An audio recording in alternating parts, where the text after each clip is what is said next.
ठीक है, तो बच्चों इस सवाल को अपन आज सीखेंगे। 8.2 प्रश्नावली का 29 नंबर क्या कहता है? यदि ए तथा जी धनात्मक संख्याओं के बीच क्रमशः समांतर माध्य और गुणोत्तर माध्य है, तो हम सिद्ध कर रहे हैं संख्या इस टाइप से है। तो लिख देते हैं कि माना ए बराबर पहली संख्या मान लो A plus under root of A plus B into, इसको मैंने पहली संख्या माना, एवं बी बराबर दूसरी संख्या क्या मान लेते हैं A minus under root of A plus B into A minus B. तो ये मान लिया अपन ने बे संख्या है। क्लियर है ना? अब हम क्या करेंगे, इनका समांतर माध्य निकालेंगे और अब इनका समांतर माध्य आना चाहिए ए और गुणोत्तर माध्य आना चाहिए, तो सिद्ध हो गया कि बे संख्या ये है। बात समझ आई है ना? हम उल्टे क्रम में चल रहा है। वो कह रहा है कि ए और बी समांतर माध्य गुणोत्तर माध्य संख्या ये है, सिद्ध करो। अपन ने संख्या ये मान ली, हम सिद्ध करेंगे कि समांतर माध्य ये है और गुणोत्तर माध्य क्या है? जी है। तो सवाल क्या हो जाएगा? बिल्कुल सरल हो जाएगा। तो आप देखें ए व बी का चयन कर रहे हैं हम, समांतर माध्य, इनका समांतर माध्य निकालो। तो क्या निकलेगा? ए धन बी बटे दो। ये होता है ना समांतर माध्य के लिए क्या होता है? ए धन बी बटा दो। चलो ए की मान, ए का मान क्या है? A plus under root of A plus G into A minus G, plus B की वैल्यू लिखो A minus under root of A plus G into A minus G. पूरे के बटे में कितना आएगा? अब ये प्लस का और ये माइनस का, ये पूरा का पूरा कैंसिल हो गया, तो ए प्लस ए कितना हो जाएगा? अपॉन 2, 2 से 2 कट गया, आंसर क्या आ गया? सिद्ध हो गया कि नहीं हो गया? अब क्या निकालेंगे इनका? गुणोत्तर माध्य इस तरफ निकाल देते हैं, ठीक है ना। अब ए व बी का कौन सा माध्य? गुणोत्तर माध्य। तो गुणोत्तर माध्य कैसे निकालते हैं? ए गुणित बी करके निकालते हैं। अब देखना आंसर जी निकलेगा। तो चलो अब ए की वैल्यू कितनी है हमारे पास? A plus under root of A plus G into A minus G, वो पहली संख्या, इंटू दूसरी संख्या A minus under root of A plus G into A minus G. Clear है ना? ए ब्रैकेट बंद है। अब जरा ध्यान दो, एक ब्रैकेट में ए प्लस बी तो बराबर क्या होता है? ए स्क्वायर माइनस बी स्क्वायर। यहाँ पर ए स्क्वायर माइनस बी की वैल्यू इतनी सारी है A plus G into A minus जी। इसका क्या कर दो? अब ए का स्क्वायर तो ए स्क्वायर होगा, लेकिन जब इसका स्क्वायर करोगे तो अंदर क्या हो जाएगा? तो यहाँ पर आएगा ए प्लस जी इंटू,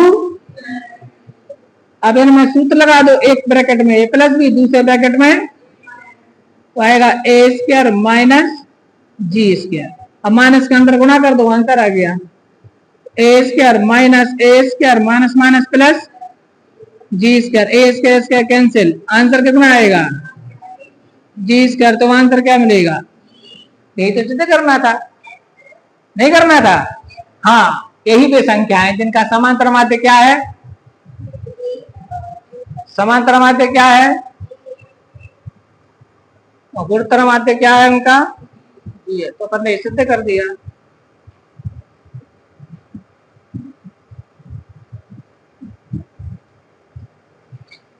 सब गड़बड़ हो रहा है।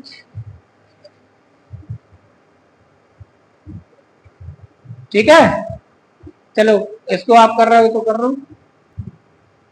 अब देखिए अगला सवाल है हमारा 30 नंबर पर है। एक किसी कल्चर में बैक्टीरिया की संख्या प्रत्येक घंटे बाद कितनी हो जाती है? दोगुनी हो जाती है। ठीक है, यदि प्रारंभ में कितने हो? 30 बैक्टीरिया हैं, तो वो कह रहा है दूसरे, चौथे और एन में घंटों बाद इनकी संख्या क्या होगी। कितना सरल प्रश्न है। प्रारंभ में संख्या उसने दी है 30 है। अपन मान लेते हैं प्रारंभ में संख्या ए है। पहले 1 घंटे बाद 2a, 1 घंटे बाद कितनी हो जाएगी, दोगुनी हो जाती ना। 2 घंटे बाद 2a दूनी, 2a दूनी 4, तीसरे घंटे में 2 घंटे बाद यानी। तो इसके बाद अगले घंटे में फिर उसका दोगुना कर देंगे। तो देखो अपन मान लेते हैं इसका हम बनाएंगे जीपी, गुणोत्तर श्रेणी है ना। तो अपन लिखते हैं कि माना बैक्टीरिया की, चालू नहीं किया, माना बैक्टीरिया की प्रारंभिक संख्या, कौन सी संख्या, प्रारंभिक संख्या ए है, ए है। फिर ए का मान उसने दिया है, कितना दिया, 30। तो इसलिए 1 घंटे बाद कितनी हो जाएगी, 1 घंटे बाद संख्या जो हो जाएगी 2 है। नहीं हो जाएगी, नहीं हो जाएगी। अच्छा 2 घंटे बाद, 2 घंटे बाद संख्या 2a गुणे 2 कितनी हो जाएगी, 4a। 3 घंटे बाद 4a गुणे 2 बराबर कितना आ जाएगा, 8 है। इस प्रकार से संख्या क्या होगी, बढ़ती जाएगी, नहीं बढ़ती जाएगी। तो संख्याओं की सूची बनाओ, इन संख्याओं की सूची, इन संख्याओं की सूची क्या बनेगी, a, 2a, 4a, 8a dot dot dot. अब चेक करो क्या ये जीपी है, क्या ये गुणोत्तर श्रेणी है, चेक करो। तो 2a को a से भाग दो 2 आएगा, 4a को 2a से भाग दो 2 आएगा, 8a को 2 से भाग दो 2 आएगा। तो ये क्या है, जीपी है। तो हमें इसका एनवा पद, दूसरा पद और चौथा पद ज्ञात करना है। समझ आ गई ना बात। तो यहाँ पर लिखेंगे यह है सूची, क्या है, यह सूची एक जीपी है, ठीक है ना। जिसमें जिसमें ध्यान देना आर का मान कितना है, जिसमें प्रथम पद हो गया, प्रथम पद है ए और सार्वानुपात कितना है, सार्वानुपात है आर बराबर 2a भागित ए बराबर कितना आएगा, 2 नहीं आएगा। इसका सार्वनुपात कितना है, 2 है। अब हमें कौन सा पद निकालना है इसका, अब इसका हमें चाहिए है दूसरा, चौथा और एनवा। तो इसका दूसरा पद क्या है हमारे पास, इसका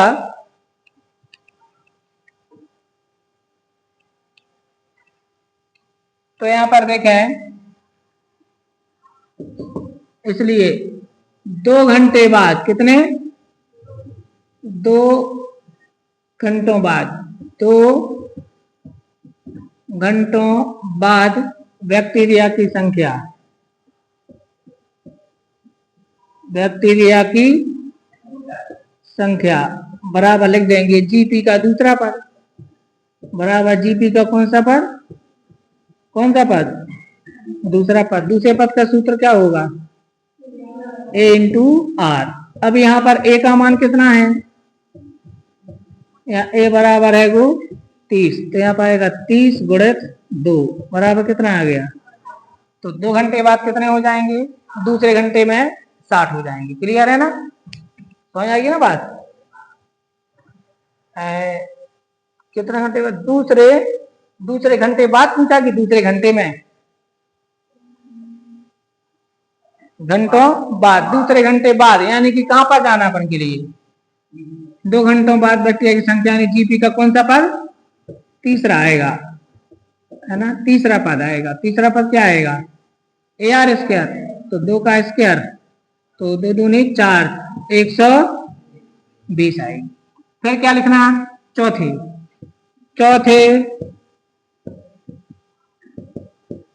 घंटे बाद संख्या, चौथे घंटे बाद संख्या क्या होगी, बराबर जीपी का कौन सा पद, जीपी का कौन सा पद आएगा, पांचवा पद। इसको टैली करो तो अंतर है। तो जीपी का कौन सा पद आएगा, पांचवा पद क्या होगा, A R to the power 4, A का मान 30, आर का मान 2, 2 टू दी पावर 4 बराबर 30 गुणे 2 दूनी 4 दूनी 8 दूनी 16 3 48 480।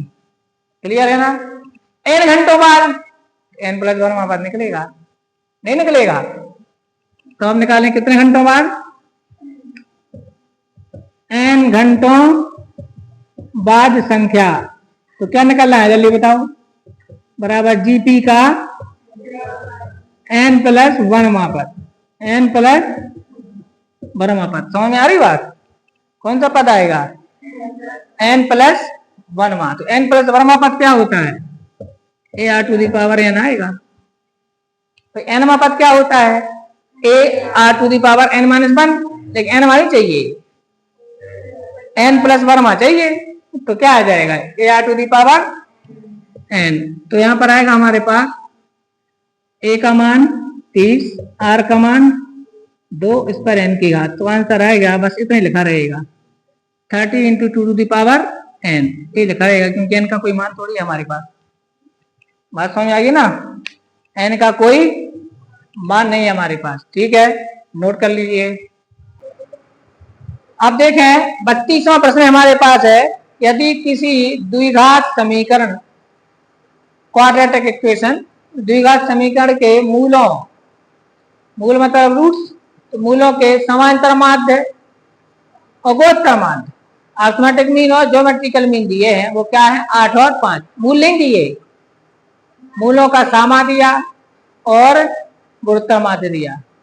ठीक है ना। अब आपको पता क्या करना है, पता करना है कि वो समीकरण कौन सा है।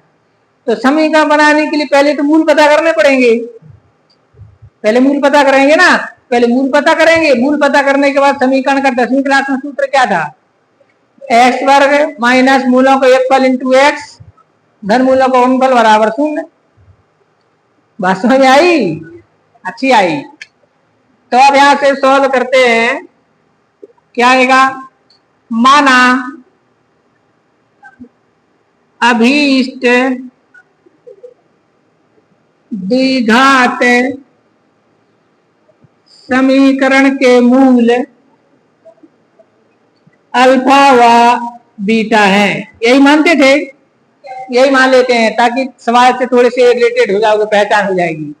तो मान लीजिए वो मूल क्या है, अल्फा और बीटा है, तो इनका समांतर माध्य कितना होगा, तो इनका समांतर माध्य उसने कितना दिया, या ये होगा अल्फा धन बीटा बटे 2, यही होगा ना। और इनका गुणोत्तर माध्य,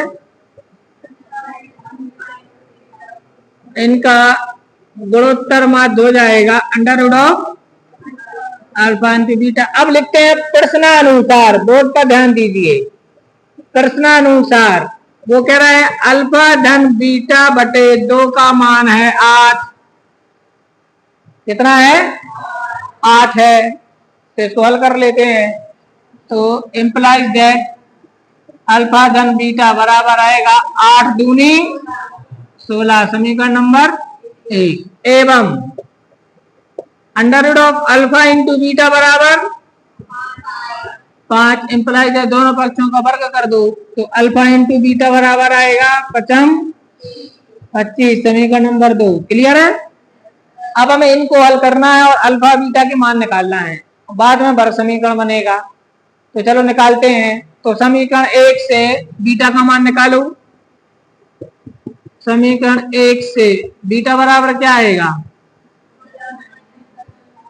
16 माइनस अल्फा, और समीकरण 2 में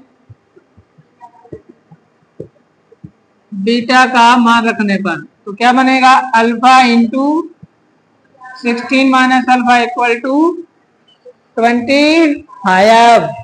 ठीक, अब क्या आएगा इसके बाद, यहाँ आएगा 16 alpha minus alpha square equal to 25। पक्षांतर कर दो, यहाँ 0 बचेगा। 25 plus alpha square minus 16 alpha, या मानक रूप में लिख दीजिए। तो पहले क्या आएगा, alpha square minus 16 alpha plus 25 equal to 0। ठीक है, अब ऐसी दो संख्या बताओ जिनको गुणा करने से 25, जोड़ने से 16 है। गुणा करने से कितना आना चाहिए और जोड़ने से कितना आना चाहिए, 16।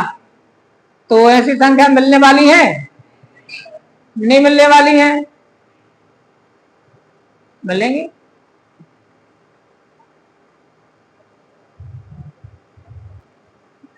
तो देखें बच्चों, हमने इसको सॉल्व किया तो हमारे पास द्विघात समीकरण क्या बनाया, alpha square minus 16 alpha plus 25 equal to 0। अब यदि आप इसको सॉल्व करोगे तो क्या के मान मिलेंगे, अल्फा के 2 मान मिलेंगे। अल्फा के 2 मान निकलेंगे, एक अल्फा का हो जाएगा, दूसरा अल्फा का एक मान को यहाँ पर लोगे तो यहाँ से बीटा का दूसरा मिलेगा, और यहाँ से जो अल्फा का दूसरा लोगे तो जो अल्फा का पहला वाला है वो बीटा का हो जाएगा। माने दोनों मान यहाँ से वही मिलने वाले हैं। यानी कि यही तो वो समीकरण है जिससे आपके मूल निकलना है, और मूलों का समांतर मान कितना निकलेगा, 8 गुणोत्तर मान 5। क्योंकि हमें मूल निकालने की आवश्यकता नहीं है, क्योंकि वो जो समीकरण उन्हीं मूलों से तो बना है, ये लिए ना अल्फा इन्हीं से तो बना है। तो नीचे क्या लिख देंगे, अल्फा को एक्स से क्या करने पर, प्रतिस्थापित करने पर अभीष्ट द्विघात समीकरण सचराचर इस प्रकार होगा, X square minus 16x plus 25 equal to 0 कर दीजिए।